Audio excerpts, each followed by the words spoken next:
Wow.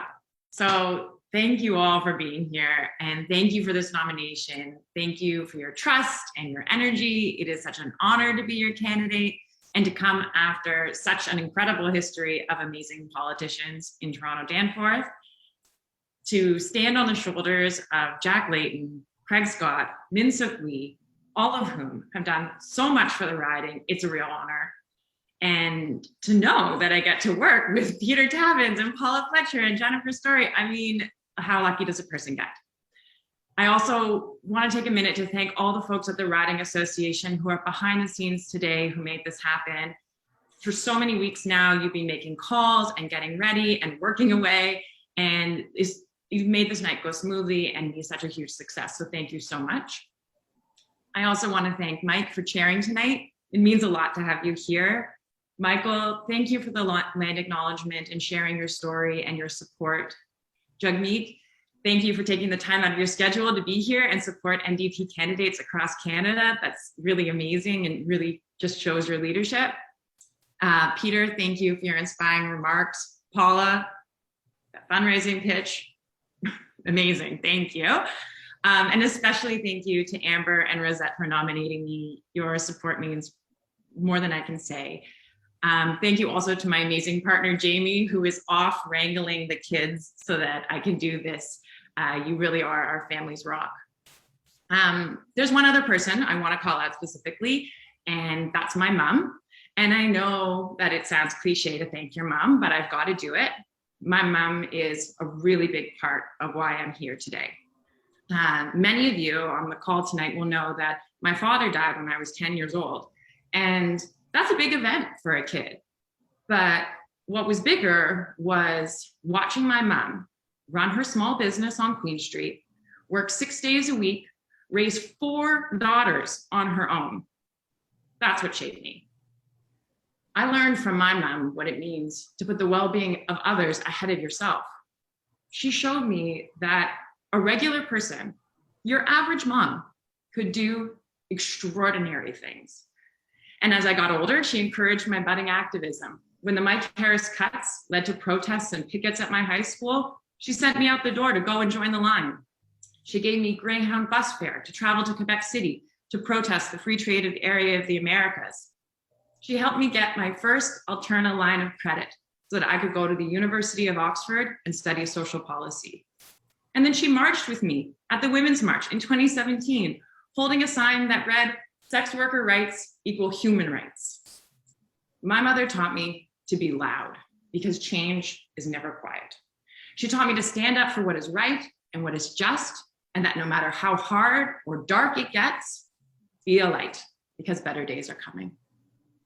Seeing so many of you here tonight lifts me up because it's obvious that there is a movement here of folks who want change and who know change is possible, who want change for Toronto-Danforth and across the country. I've been scrolling through the faces on the screen and I see a movement of neighbors and friends and parents and working folk who know that if we come together, we can create a more just future. I've seen climate justice activists working alongside harm reduction leaders, and there's reproductive justice advocates locking arms with labor activists.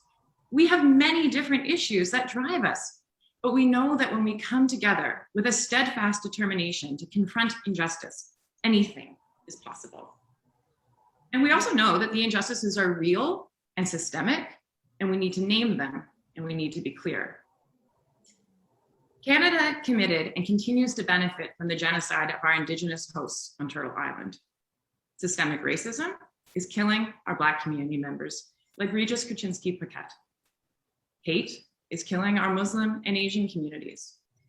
Kowtowing to big oil has meant only an increase in emissions and a climate crisis. A failure to invest in green technology and a just transition is denying workers, our children, and our young people jobs today and for their futures. It's Pride Month, and yet just 2 weeks ago, a member of the 2S LGBTQ community here in Toronto was beaten on the street. This is a country where you have the right to an abortion, but that right is completely inconsequential when there isn't a provider within driving distance of your home. This is now a country where income inequality and the gig economy means that people can't make ends meet. They can't afford the medications they need to live or the housing for their families. We are crawling our way out of a bumbled pandemic response that has left thousands of Canadians out of work, children denied 2 years of their childhood, and frontline workers, I can tell you, we're all exhausted. Meanwhile, the overdose crisis has robbed so many people of their lives and of us, their friendship. Think about that. A life, living full, joyous, safe, fun, loving lives with our neighbors in our communities, comfortable in the knowledge that our government will protect us from bullies and not be the bully. That's all any of us want. We want a government that has our back and will catch us when we fall. And where is our government?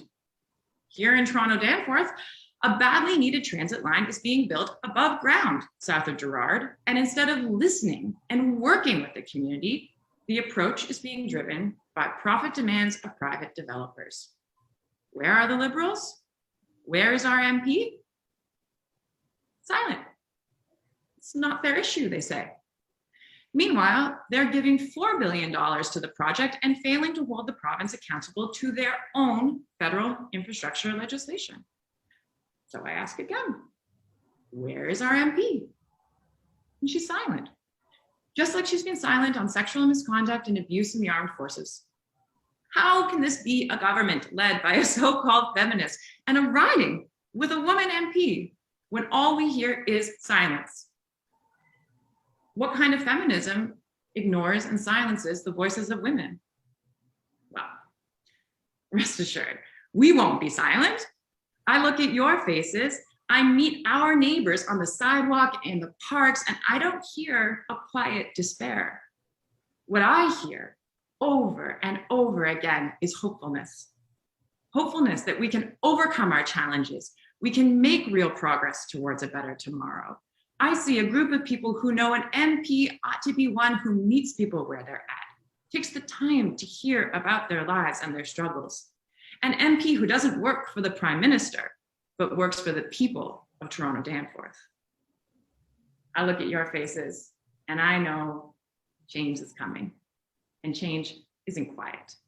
Change isn't in the corner, waiting for the country we know we deserve. Change is us, getting up every day, demanding a better future. We know that there is nothing that this group of passionate, committed, everyday people can't do. And it's going to take us all.